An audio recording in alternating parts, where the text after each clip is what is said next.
Today on Obsessed, you are going to get obsessed with your life. You are going to understand the power of life, death, trauma, victories, shame, success, family relationships, love, hate, and so much more. Start leading your life as a warrior. You have the keys to live the life you never dreamt of.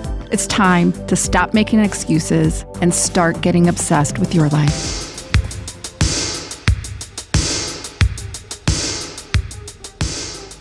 You can do that.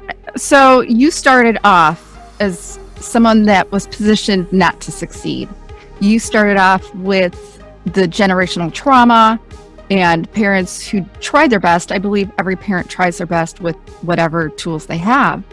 But you started off with basically being born, shot out of the womb on survival mode. And what I find fascinating is that, your parents tried, your dad was freshly minted out of jail and met your mom, and boom, parents. There was a lot of under-earthed issues that they probably never dealt with. And then they had this rambunctious little child, a cute little boy, and what happened? No. I'm listening. I just got a little emotional. Yeah, that's summarizing it real well. Mm-hmm. For all of you, you guys are going to know Charlie by the end of this episode. And he is first and foremost a dog lover.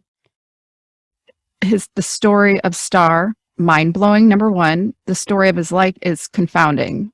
If you could give us a synopsis, we all have stories that can change other people's lives. People hold back from those stories for fear of being shamed or fear of being judged. What took you to that brink where you said, I'm just going to let it all out. I'm going to let all the bad stuff out. I'm even going to talk about my parents, my childhood, my addictions.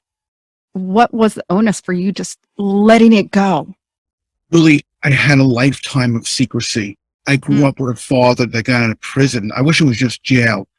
He was a bad guy. He was involved with guys that were going on to the French Connection, and he was arrested in 1956 for an attempted murder of a New York City police officer. Wow. So I grew up in a home that I was sworn to secrecy.